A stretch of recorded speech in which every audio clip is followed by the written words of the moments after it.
And this engine is not delightful. But since we know a place to go, let's make it go, make it go, make it go. Well, now I'll probably get a copyright strike, because that's happened to me before for trying to do a parody. This came out of a Cub Cadet we got for free a while back, and we're going to be breaking it down. Now, the thing is, carburetor, junk. Gonna have to be rebuilt. We already ordered up the gasket kit for the top of the carburetor. Next problem. Governor stuff in this has been monkeyed with. The bracket is the thing hanging off on the side over there. We're going to have to tear it all down and remove the governor assembly, because this is a 16 horsepower. I intend to use it in the racing group potentially. Now, the other side note is that this thing had spark plugs that look like they came out of the Titanic.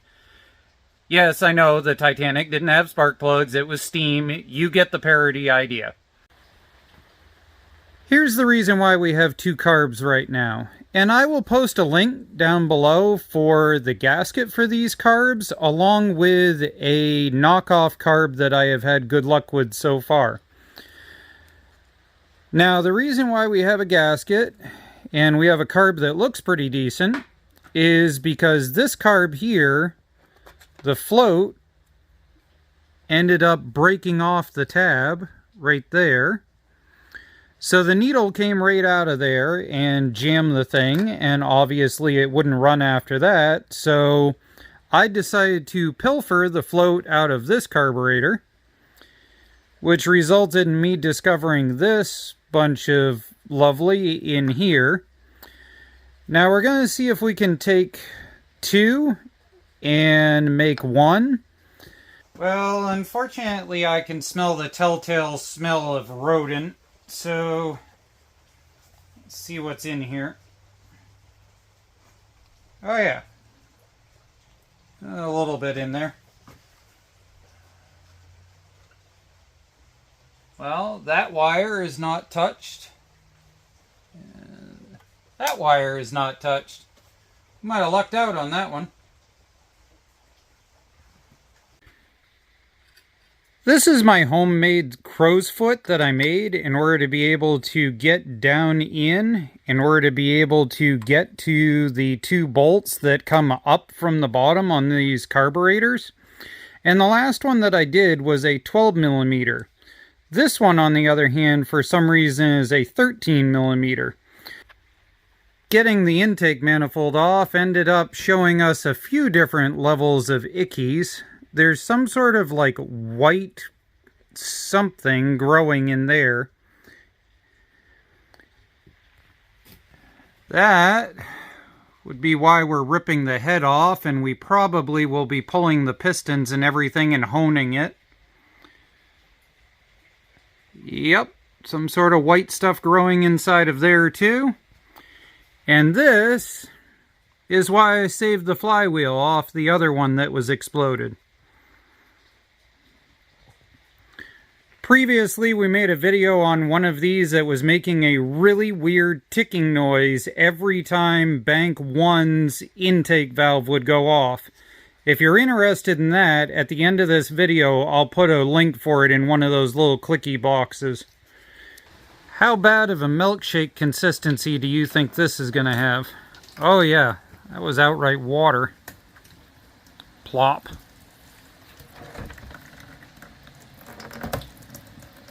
Yeah, let's break out the nicer of the two heads. And by nicer, I mean not by much. That's adorable. Glad we got a new spark plug to replace that. I wonder which one is stronger. These rockers or the metal rocker? Because I've got a set of both.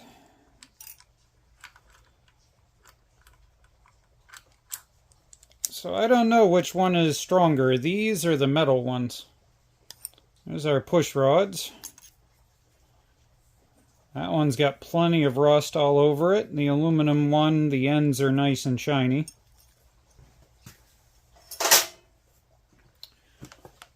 Let's see if we can get this broken free.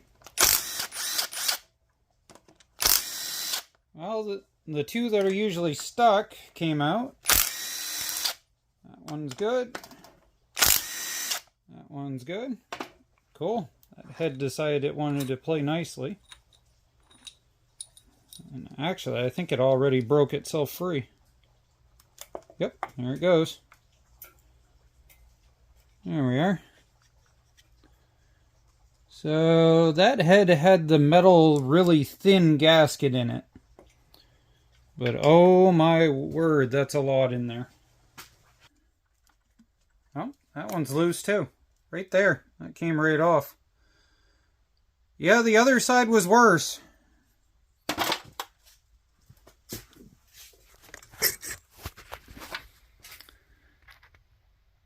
There we go. We're going to try honing it out and see what happens. For now, these are going to go up to the parts cleaner and let them get worked over. Give them some good vibrations, as they say. The other thing I noticed is that this is cracked down one side. I get a feeling that's going to end up in the JB Weld category for now, till I can find another one. Not sure if that's coming back from the dead or not, but we're going to try. That used to be the inside of that cylinder wall. We'll hone it out and see what happens. It's taken me a few screw-ups to learn, but that and that you do not touch because it's the backside of the oil pump. So we're going to pry this up in a couple of spots and get this out of here, hopefully. Now, we do not have a flywheel on the other side, so we're going to try not to go and rip the whole crank out. Get the other side of the bearing to make it over the top of all the rust. There we go. So that right there is our oil pump. And that oil pump interfaces... So that right there is our oil pump. That's why we didn't undo those couple of 10 millimeters. And that's our gear that's on the crank. That goes like that. That's what went flying. You don't have to worry too much, though, about it going flying, because it is keyed and it only fits back onto the shaft one way. There has definitely been water inside. This whole thing has rust growing inside of it. It's not in a happy place. Now, one thing I wanted to point out while we were in here is we are going to remove the governor. So this is just going to slide up, and these weights are going to get cut off of the cam, which is a lot easier to do if you just plain remove it. So we're just going to lift this cam right out of here right now and drop those lifters down in probably. So there's our lifters. Well, right now I'm stuck in a bit of a purgatorial hell. You can't get these to come down in enough so that you can be able to take the connecting rod pin out to separate them, which means they have to go through the top. So I've been sanding down just a little bit here, a little bit there. I really don't want to have to hone the top of the cylinder and then attempt to get it all to come flat afterwards. I'd rather just do the honing all at once and be done with it, but that might be what I have to do. Hopefully, the next part of this video is me with two pistons sitting right there and a crank out of this thing. There we go. Got it that far up. Now, if we can get the hammer in there, now we can hold that and turn the hammer, because it worked on the other side. Let's see if that'll pop it out. Oh, there we go. Oh, let's try it again. Gotta get it lined up square.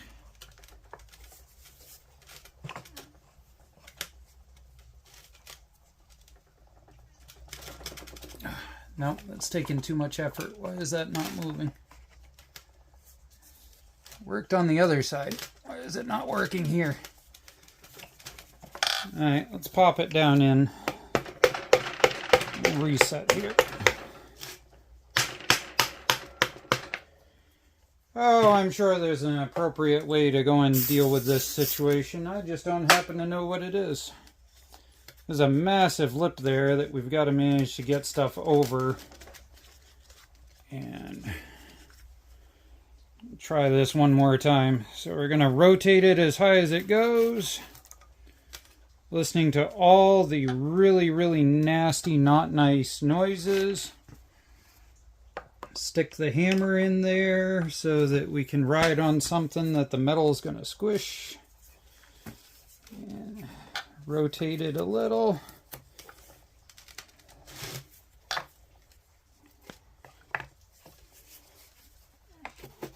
Oh, so close.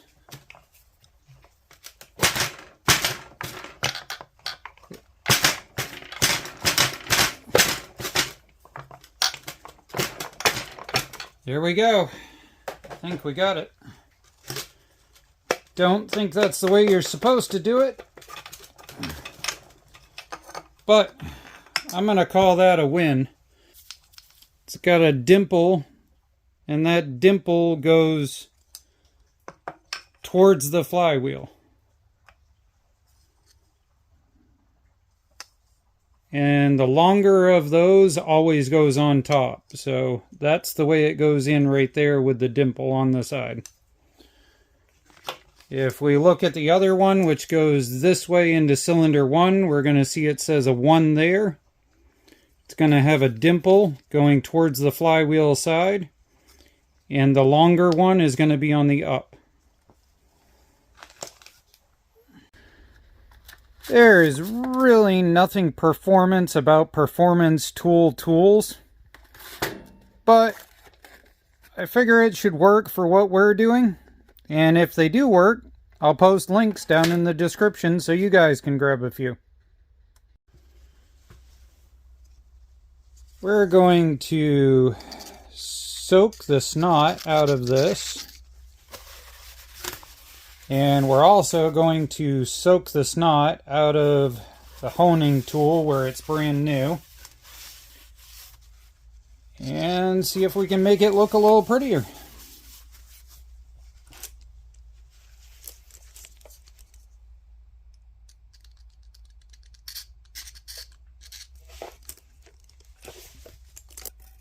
Like I said, this is not the highest quality honing tool, but for this job, it should work.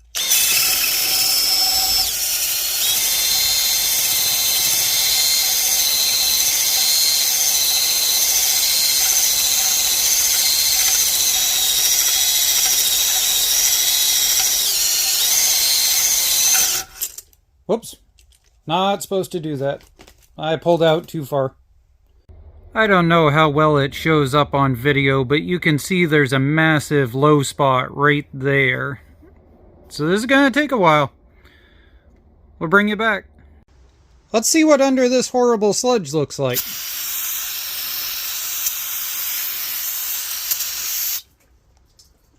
Yeah, still nothing sexy. But a lot better than it was. I think we're going to do one more round. I thought this was interesting, so I figured I'd include it. The piston on the left here is out of a blown up 18 horsepower.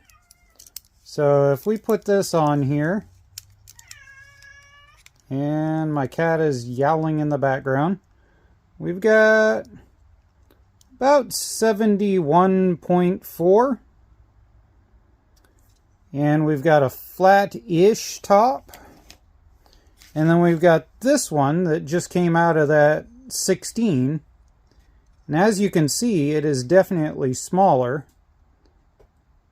And that would be at about 67. So one is a 72 and the other one is a 68 in size. So I thought that was interesting because they seem to use the same exact rod. And I know that they use the same cam, but those are bigger. And I know that the head is different for an 18 than it is for a 16. Here we go. We got a little bit of everything in here right now. So we're going to get this lifted out. This is the beauty of using this giant VEVOR, is that I can literally do an entire engine plus some extras all at once. And this is my other favorite thing. These are dump baskets for fryers. Did it work? Yes. Did I have to play a round of phone a friend in order to do it? Yes. Do we have them pushed down through so that we can put our rod caps on? Yes. But I think we're going to call that good for tonight and start fresh on this tomorrow. Okay, so the next thing is we got our governor delete cam here, and we're going to get that installed, but first we got to spin it around. So we've got this dot right here, lines up with the dot right there. We've got our lifters all slid in, greased up, and we're going to drop this down in, and we've got to get that to go like so. Now for the next step, we got a lot of side cover cleaning. The other thing I wanted to point out while we were here is that this governor is different than the last one that I did a delete on. On the other one, these were able to be unscrewed, and I just cut the plate off and left the rod. In this case, I'm going to basically do the same thing. I'm just plain going to cut this off and call it good. We're going to throw on the coils that came with this engine, even though we have some brand spanking new ones, because we just want to see if we can revive it quickly. But the other thing I wanted to point out is that this plastic flywheel has relief cuts. The cast iron one, on the other hand, did not, and you had to do it with a tiny wrench from the side. That's a pretty neat little thing to notice. Okay, what is this latest creation? It's a puppet slash marionette. So I have my hand up here with a sandwich container as the head, and then I have this old glove I found and some strings and some of my arts and crafts and some paper arms and legs. So hi. I need to redo the strings and all, but I think it's good for a first attempt. Yeah, I think it's a good first try. I think it looks like a dinosaur. What do you guys think it looks like? Where this engine's going to end up with straight pipes and a racing application, I figured I would show you the difference between a 16-18 horsepower carb and a 23 horsepower carb. Obviously, where we're going to straight pipe this thing and drag race it or something, we're going to run this. But that's the correct size right there. This is an old school trick I learned years ago, but oven cleaner soaked into these gaskets will lift it off of whatever it's bound to. So if you have a hard to get to gasket or something like that, spray some of this on, pay attention, scrub it off, clean it up. It works really well. Somewhere there is an engineer that needs to burn in hell for this. That is the bolt that needs to go through there. And you literally cannot get it into there from any angle. I now have to unbolt and unbolt, put this in, and then bolt it back on. Yeah. Learning experience, passing it on. Taking 5 seconds to post up that this gasket did turn out to be exactly the right gasket, and it seems that it fits on the larger carb and the 16 and the 18 horsepower carb. So I'll make sure in the description there is a link for this, along with a link to the gasket kit that I used for doing this. It's not a high quality kit. We're just out to see if this thing will fire up. One side note, the kit that I ordered does not have this gasket, although ironically it does have a crush washer for this. The other thing it doesn't have is it doesn't have the specialty gasket for the PCV valve. And so if you need that, you're going to have to order it separately. Otherwise than that, as far as a tear it down, throw it back together gasket kit, it'll be in the description below. Here we go. We're about to fire this thing up, but I just wanted to cover a couple of things for people that are doing this for the first time. Right here, we've got our Golo 4000 here. I love these GT 4000 Golos, but they are massive overkill for most small engines. If you're dealing with anything below a V-twin, do not put a 4000 on. Use a 2000. As you can see, this one has wiring coming from where it's not supposed to be coming from. I don't know whether it's on purpose with these Golo 4000s or just an irony, but if they start to overheat, they will literally melt their connections off at the solder joint before they fry the battery inside them. And all you do is just resolder it directly like I've covered in other videos, and you're back up and running. So we've got our push button here that we've used in order to cycle some oil through the system. If we come back here, you'll see that we've got the push button on the positive in. We've got the other side of the push button on the clip down here. This does not get monkeyed with. Don't ever go near that. Up here on the carburetor, we've got this pulling the choke to the open position, and it's looped around so it pulls this to the idle position. I figured out on these with the last engine that if you do not have this held in place, this thing will go full balls to the wall, no ifs, ands, or buts on its own. So make sure you've got this idle at least pulled back. Alright, we're going to throw you in a camera stand, see what happens. Alright, opening up the gas valve. And we can see it cycling through. Should get to this level. And I'm going to cycle it a little bit in order to prime the pump. And then we're going to pull the choke, see if it'll go.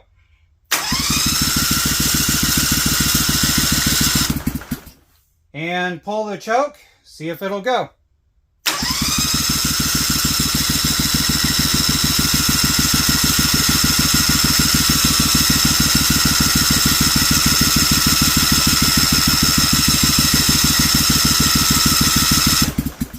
Almost sounds like it's got no fire to it, and I'm not seeing it pulling any gas down here. Let me make sure that, no, that is not grounding out. That is in. That is in. Let's grab some starter fluid, and let's just see if the bowl isn't filling well.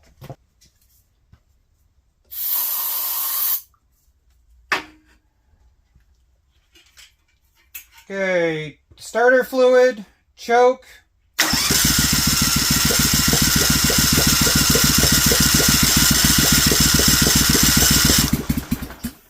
That sounds like it's not getting a compression cycle.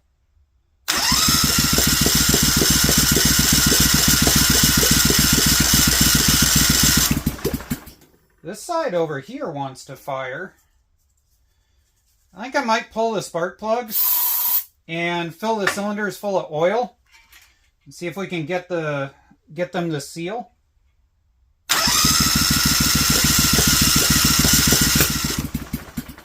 Oh, it thought about it. Let's try it again.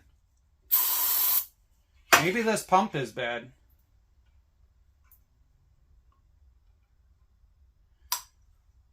Okay, I'm going to hold it full throttle, choke, and give it some.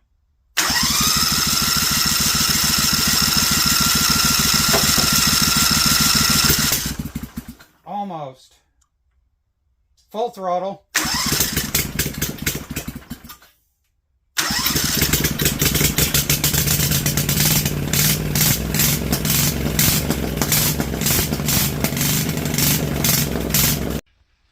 Alright, John's going to run camera for me so I can see if I can get this running right. I needed 3 hands, so thank him for that.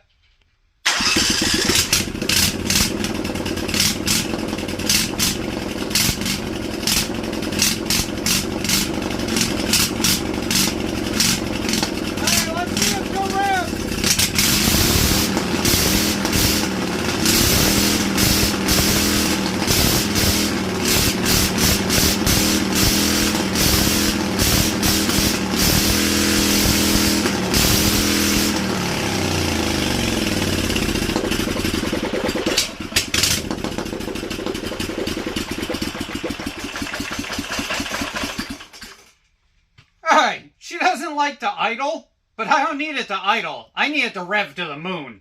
And I think it'll do that. Thank you for supporting the channel, watching this crazy build, and thank John for being a cameraman as usual. Have a good day.